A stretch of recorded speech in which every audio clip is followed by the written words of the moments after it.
You are listening to Amplify Your Success Podcast, episode 161. And today, let's go behind the scenes of a successful consultant business and find out what it takes to really achieve higher levels of success. So let's get started. Welcome to the Amplify Your Success Podcast. Hey, are you a thought leader, creative entrepreneur, or change maker and want to magnify your impact, boost influence while creating a financial abundance? Stay tuned for today's inspiring episode with your host, Melanie Benson. Hello there, inspired entrepreneurs and business leaders. It's your host, Melanie Benson, profit amplifier and host of this show. I am excited for the lineup of guests we have in 2020. I have just been talking to some amazing people about what it takes to build success. And today I have a guest joining me who I originally kind of like caught wind of him when he started sharing about a study he did about stress and wellness and success for consultants. And it spurred this extraordinary conversation about how consultants really do earn higher fees, how they can consistently attract more ideal clients, and really like build a business with this type of service. So if you do consulting or you're a coach who does a lot of mentoring, you can apply a lot of these principles. A lot of different service professionals can use the strategies inside my conversation with today's guest. But I also, before we dig in, I want to remind you about a resource that's available to you here that's absolutely free. Because one of the things about having a successful business is you have a way to create cash on demand. And I have a free download called the Top 10 Revenue Rush Strategies that will help get an instant influx of cash into your bank account. And inside are 10 time-tested and proven strategies I've used with my own business, with my clients' businesses to help them get a big burst of cash. Now, this is really important if you lose a big rock client, or maybe you're really going to challenge yourself this month or next month and you're like, I need to get some money coming in the door, or you'd like to add these strategies to your consistent, predictable revenue strategies you already use. And you can get this totally free at yourrevenuerush.com. Now, let's get into today's episode. Thanks so much for tuning in today. I'm excited to talk with my guest today about the success secrets of successful consultants. We're digging into health tips and mindset secrets and strategies behind some of the most successful consulting businesses. Let me introduce my guest, Michael Zipursky. Now, he's the CEO of Consulting Success and Coach to Consultants. He has advised organizations like Financial Times, Dow Jones, RBC, Omron, Sumitomo, and helped Panasonic launch new products into global markets. But more importantly, he's helped over 300 consultants from around the world in 50 countries add, now get this, 6 and 7 figures to their annual revenues. That is super impressive. Over 34,000 consultants read his weekly consulting newsletter. Michael is also the author of the Amazon bestsellers, The Elite Consulting Mind and Consulting Success, the book. And we're going to give you access to some great resources that he's made available to our listeners today. But Michael, thank you so much for joining me. Now, you're originally from Ireland. You're now in Vancouver. We're connecting in Los Angeles. I feel like we're creating this global footprint here today. Well, actually, Melanie, I was just joking about the Ireland thing when we were speaking earlier. So I'm originally from Toronto, but everything else you said there was that. that was some of my Canadian humor coming in, I guess. All right. Well, you have spanned the Canadian landscape, so here we go. Right. Definitely. So yeah, you're not originally. You're not originally from. Okay. Yeah, I'm from Toronto originally, and then when I was quite young, my parents actually moved us over to Israel. So I spent about 4.5 years growing up in the Middle East, and then came back to Canada, but this time to Vancouver. And so I grew up in Vancouver, but just near the end of at the end of high school, first year and into university, I went over to Japan, spent about 5-6 years back and forth finishing my degree, but then 5-6 years in Japan building a consulting business there. So yeah, I love travel, spend a lot of time traveling with my family these days around the world. So definitely feel like an international citizen and appreciate the people of the world. That is excellent. I think there's a huge appreciation we get. We have so much, such a better perspective about life and business and success when we're well traveled. So that's kind of an inspiring way to start today. We're talking about consultants, and whether you consider yourself more a coach or a consultant, some other type of service provider, I think there's a lot we can learn from people who really have mastered the inner and the outer game of a successful consulting business. Because in essence, consultants are selling themselves and or their process as a service, right? Yeah. So what do you think is the number one thing people do that sets themselves apart around success? Well, I mean, it's all about what's between our 2 ears, right? It's our mindset that controls whether we are successful or not. Most of us, I think, in the observation that I've had with working with hundreds of consultants over the years, is that most people actually know what they need to be doing. The focus is often on the tools and the strategies and the tactics and learning all that kind of stuff. But you can know a lot of stuff, but if you're not willing to implement on it, if you're not willing to take the action that is necessary, then you're not going to get the results that you want. And that the ability to take action is directly connected to your mindset, directly connected to how you view things, and that, I would say, is at the core. So working on your mindset and ensuring that you are expanding it is the most critical factor to how successful you can be. And it's why you can line up a couple of different, or a few different people, and you'll see that the skill set and kind of the tactics and the strategies between all, let's say, three people are not that different, yet one person is struggling to make 100,000 a year, the other person's doing 1 million, and the other person is doing 20 million. There's not that much different between these people, but what the big difference is really their mindset. Mm-hmm. Let's unpack that a little bit, because a lot of us talk about mindset. I talk about mindset all the time, but really mindset is a collection of beliefs and thoughts, right? It's ideology. It's our paradigm of what's possible. When Yes. you're talking about mindset, is there one primary belief that you think is important, or a way of thinking? The biggest recommendation that I have to people who want to become more successful is educating yourself. And that, I believe, is at the core of strengthening and improving our minds, right? If we are only focused on what we're currently doing and we're not inputting into our minds new ideas, then we'll never be able to see what's truly possible. And by exposing ourselves to different information, sometimes business, sometimes personal health, other things, it allows us to see different perspectives and shows us what is truly possible.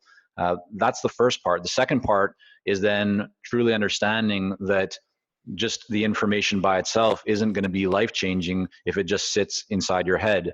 And so this is where you separate those who struggle from those who succeed, which is actually being truly committed and consistent in taking the actions that are necessary to turn an idea of potential into reality. I'm so glad you said that. I know I've been in business 20 years now. I know the person I started as is not the same set of thoughts and decision skills and strategy thinking, like strategic thinking. All of that has had to evolve so much over the years. And, I think a popular term for that is having a growth mindset. Yeah, because Um, what we know today, right?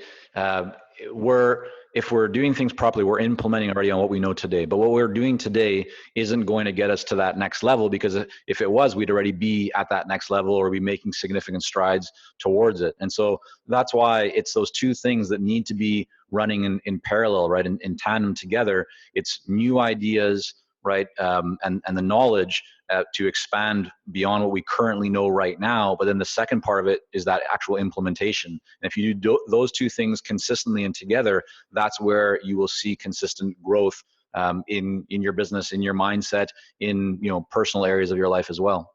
hmm.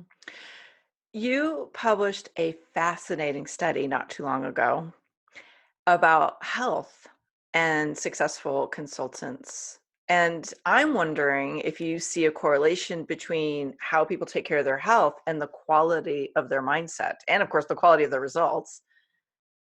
Yeah, so we publish a lot of different studies out there, or specifically for consultants around. We do one for marketing each year. We do one around consulting fees, and our most recent one that you're referring to was a health and wellness study for consultants.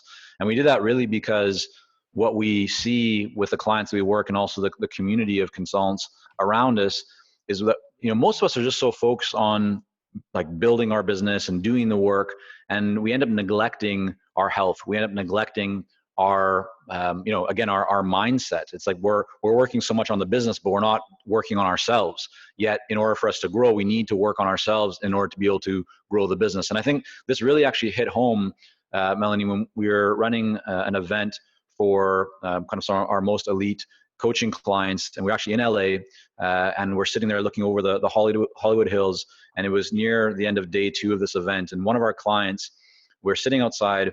He shared with everyone his story of going through cancer and surviving it. And there was tears in the eyes of some people.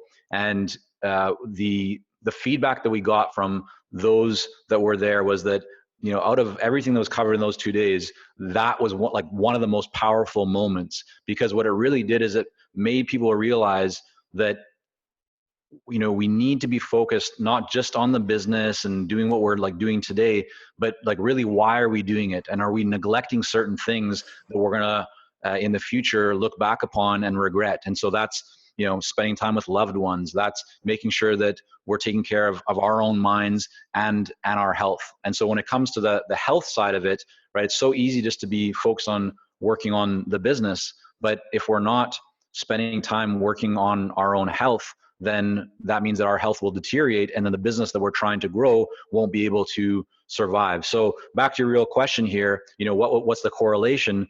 In our study, there was a lot of different things that stood out, but we definitely saw a correlation between the people who are seeing higher level of success in terms of revenue and income. Those are the people that are spending more time focused on themselves. They're going for walks. They're going to exercise. They're eating healthy. Whereas those who aren't being as successful tend to isolate themselves a little bit more. They feel more lonely. They're not spending as much time focused on their health and well-being. And so there's that direct connection. And so, we want to put this out because we want to help more people to truly be able to realize their full potential. And that's not just about what you're learning or the business side or money. It's very core, or what is very core is your own health and wellness, because that will impact your success almost more than anything else. Well said. I can't tell you how many conversations I've had with clients, with even just colleagues, friends in the business, and friends outside the business. I think it's really an epidemic right now. People sacrificing their health to build their wealth instead of recognizing there's a more sustainable way to grow and expand without sacrificing the things that really you don't always get back once you've depleted them. So yeah. I'm glad you're talking about that and shedding a light on something. And I know you're not a health expert by any means, but if somebody is, really struggling with balancing the workload and the growth and this, all the stuff on their plate to get ahead, with time for self-care and those simple things that we can do to sustain well-being, what's the one thing you could offer to someone in terms of finding a way to integrate that? Yeah, definitely. I mean, on the health side, you're right. I'm not a health professional. I try and stay healthy. I go to the gym almost every day because I need that for myself. And so just the one, piece of advice on the health side, or maybe 2 pieces of advice I would offer people is exercise in some format, even if just going for a walk, going to the gym, just motion is so critical. I remember growing up and we had a neighbor from Taiwan, and the grandmother at the house, every day she would go for a walk. And, she's not lifting big weights or anything, but she was at that time well into her 80s. I know she lived into her 90s. And I'm confident that just played a big role. She was just moving every single day. So I think movement is key for all of us. And because many of us just end up spending a lot of time at our desks, staring at screens. So that movement on a daily basis in whatever format is critical. Number two is eating healthy, right? There's a big problem with people eating junk, not taking good care of themselves. You're spending so much time on all these material things, but what's most important is actually what's going into your body. So on the health side, I would say kind of nutrition and food is really big. In terms of the business side, we have a lot of clients that reach out to us and say, hey, I have a good business. We're doing $1 million or $800,000 or, we're at 2 million, whatever it is, but our profits very low and I'm working nonstop and I feel overwhelmed and I have these people. And so they've built a lot of complexity into their business.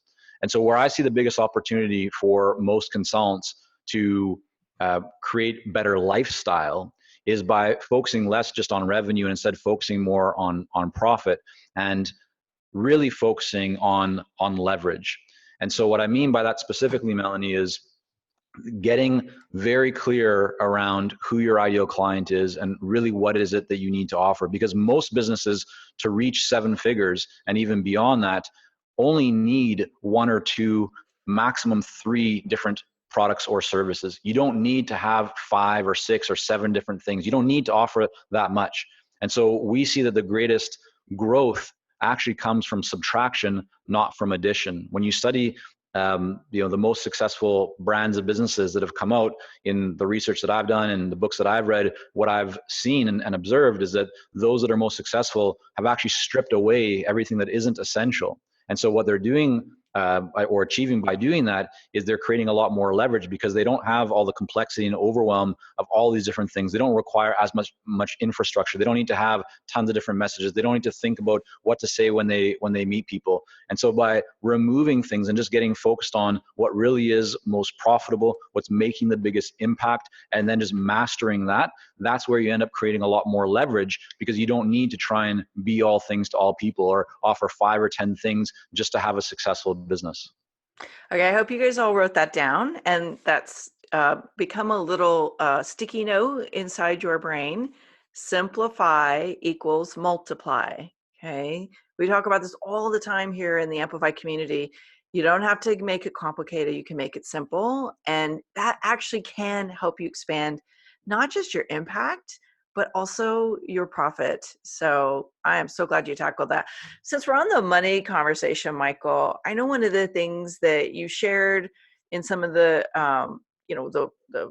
background about yourself and what you guys have accomplished. And one of them is really helping the consultants you work with earn significantly higher fees. And of course, like what better way to get to profit, right? Like, let's give yourself a raise. Tell us a little bit more about how that plays out for somebody.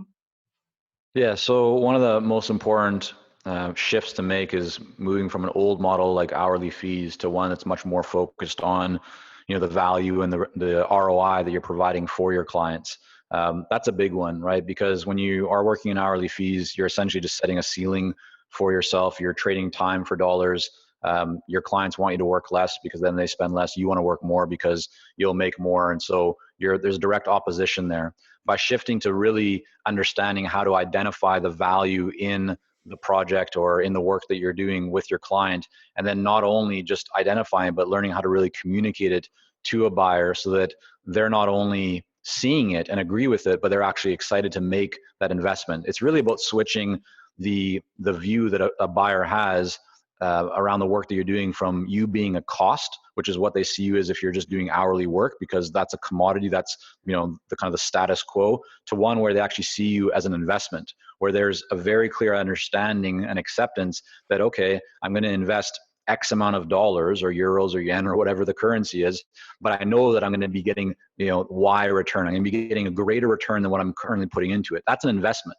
And so when people are thinking about investments, they're a lot more excited to do that because they know that, yes, I'm going to be putting a big chunk of change into this, but I'm going to be getting a lot more back. There's the output, the outcome, the result, and the value is much clearer to them. And I'll offer just a quick little story and example here for you. We had a client who was working with an organization that they had just wrapped up an initial project. And she was invited to go to kind of the second phase of work together. It was going to be another part of the project. And she had put together a proposal, a draft, based on her hourly fees, and she set the fee at about $60,000. And so she kind of came into the community. We started working together, and just around this time, and we had a conversation, and I reviewed the proposal with her. And as we went through it, I started asking her a lot of questions around, well, what's the value of this to the organization? What happens if they don't do this right now? And why is this so important to them? Right? Kind of just classic, meaningful consulting sales conversations, we call it, questions that really go beyond the surface level to the core of what the buyer truly cares about. And through that conversation, it opened her eyes to this is going to make them, multiple millions of dollars. This is going to have a very direct impact, and they're going to be able to see that in a pretty short period of time. So she reworked the proposal away from hourly fees and instead based it on the return on investment that the buyer would be having. And so she went back to them and she ended up landing that project for well over $200,000. She didn't need to spend more time delivering that project. She didn't need to create more deliverables, more work, more hours, nothing. All she needed to do was make sure that she identified the value and then had a meaningful conversation with the buyer so that they too saw that value, saw it as an investment, and then made sure that it was going to be a positive return on investment for both parties. Well, I just heard you explain another mindset shift, right? There's sometimes a shift we have to make in our own thinking and our own realization of our value, that we're not an hourly commodity, right? We can actually establish these packages and, getting out of that, like I'm exchanging an hour of my time for a fee is a huge mindset shift, and it's an upgrade. Yes, definitely 100%. Yep. Love it. Okay. I want to just tackle one more thing around this whole idea of growing a consulting business into the next level of success. And you also mentioned one of the things you guys do really well is teach people how to consistently attract new consulting clients. I honestly think this is the biggest puzzle piece for so many consultants, coaches, service professionals in general. It's a huge issue for most businesses. The biggest mistake that I see people making is they think about marketing as transactions, which means that their mindset, here we go right back to mindset, is much more short term. They're looking for the trick, the hack, the thing that just will create a new flow of clients for them, but they're not actually prepared. They're not committed to going after those clients and staying, creating top of mind awareness consistently. And there's plenty of studies that show that it can take 5, 6, 7, 8 or more interactions and touch points with an ideal client before they're actually becoming a client. Yet most people stop after 1, 2, maybe 3 interactions. And if you're doing that, you're just really losing a lot of money. That money is like going through the cracks. Those opportunities are going to be disappearing for you. And so what I see a lot, Melanie, is people will look for like the latest and best technology or tool or tactic that's going to somehow be a game changer for them. But in the world that we work, which is with consultants who work with organizations, it could be a nonprofit, it could be a for-profit, it could be a funded startup or a multi-billion-dollar organization. Those are buyers that are savvy. Those are busy people. It's not like just selling to a consumer or selling a tie or a piece, or some socks or a piece of pizza. There's a lot more that goes into making that decision. And so it's really critical that you're focused on providing value and that you're focused on creating and cultivating and enriching a relationship. And if you do that, where you identify your ideal client, get in front of them, very clearly articulate your value proposition, as we call the magnetic message, and then ensure that you're also providing value to them over time and then staying top of mind through follow-up, then what you will build is a thriving pipeline. And so we've developed a system for consultants to do that really gives them the step-by-step playbook. And we did it because what we find is that a lot of people will stop too early, right? They'll know, okay, yeah, I need to identify who my ideal client is. And okay, yeah, I've heard that LinkedIn is good. So I'm going to go onto LinkedIn. I'm going to send some messages. And then they do that, right? They do those types of things. But the problem is they stop doing them. The problem is they send a couple of messages on LinkedIn. They don't get the response that they want. Maybe they send an email here or there. And then they think to themselves, this doesn't work. But that's the mistake. And so shifting from every person, like, don't just look at it as a transaction. It's not about volume. It's not about how can I just automate this outreach and get in front of 100 people every single day and hopefully one of them is going to raise their hand. No, think about each one of these people as someone that you can really build a relationship with. Show them that you've done some research, and that you're not just spamming them. You're not just sending them a whole bunch of stuff hoping that something sticks that you're sending to a whole bunch of other people. And when you do that, they notice, because everyone, each one of us is getting inundated these days with messages that just want to sell us. They're just transaction focused. But you can be the differentiator there. You can stand out from the crowd by truly focusing on value, by showing that you're different, showing that you've put in a little bit of work to try and understand who that person is and what they're going through. And when you do that and you follow up with enough of those people, then you'll start to see that more and more people raise their hand at different times. And that's what builds a thriving pipeline. That's what gets you from the early stages of just a few people and some conversations and winning some deals to all of a sudden having multiple people at any given time who want to engage with you, to the point where more and more of your leads and inquiries feel like they're inbound. The tide has turned, and now it doesn't feel like there's as much resistance. It doesn't feel like it was as hard as it used to be at the beginning. And that's because you've planted the seeds, right? The seeds that you plant today may not be as apparent as you'd like them to be. Like, everyone plants, they start planting some seeds, but they expect that they're going to have this beautiful, full crop the next day or the next week. But oftentimes what we've seen is that the seeds that you plant today really start bearing the fruit that you desire 3 to 6 months down the road.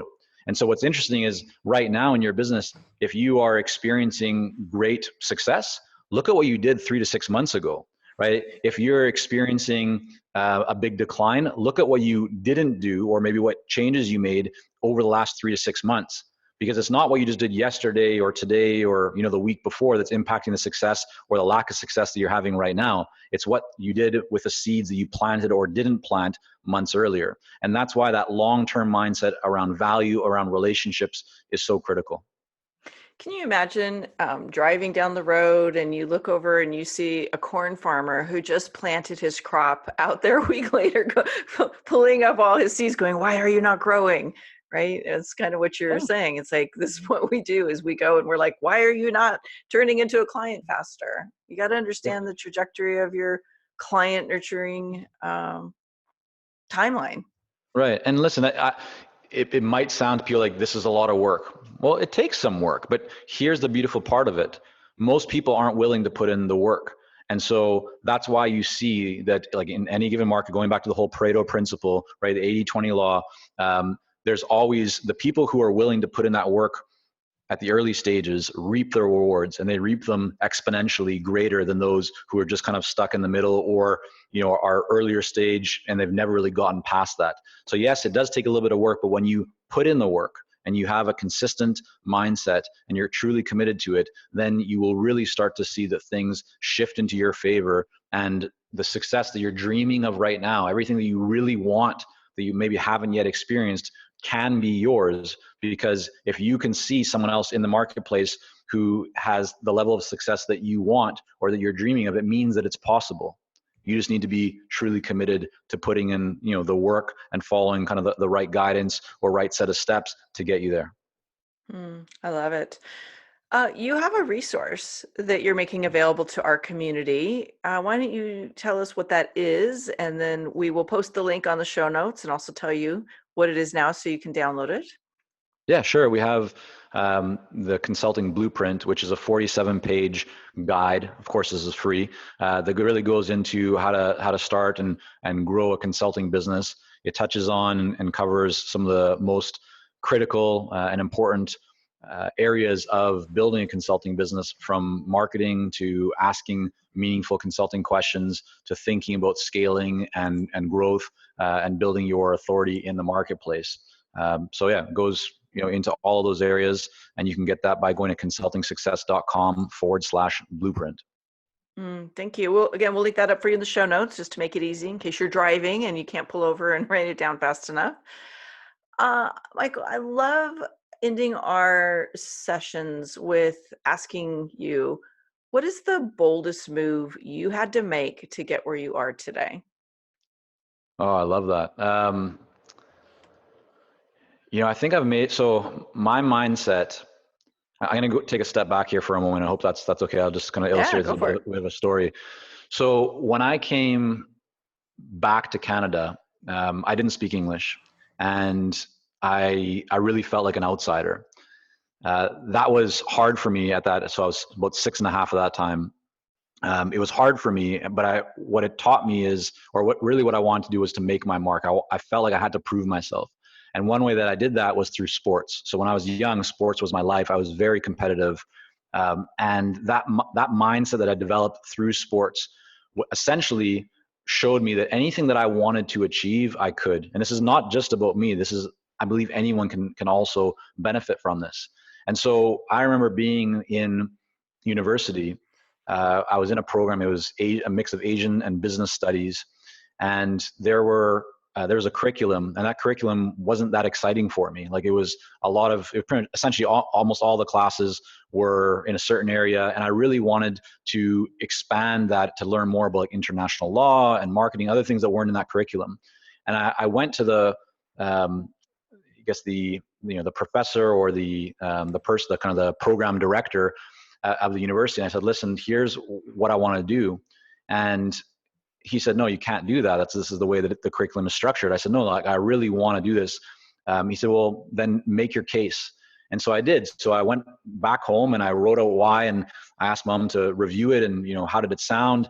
And he ended up changing the program for me and for one other friend who kind of tagged along and wanted to also do the same thing. And that lesson was something that I continued to benefit from in many aspects of life and in business, which is anything that you really want to achieve, you can, if you're truly committed to making it happen. And I remember just around that time, I also wanted to start making some more money because I wanted to go traveling again, and I needed to get a job, but I didn't know what I was going to do. And I literally just opened up the yellow pages. And I just started calling, like, every business that I could find, until one of them said, yeah, sure, come by tomorrow and you have a job. Not everyone's willing to do that. But if you want it, if you're hungry enough for it, you can truly get what you want. So I hope that answers your question. Great. Yeah.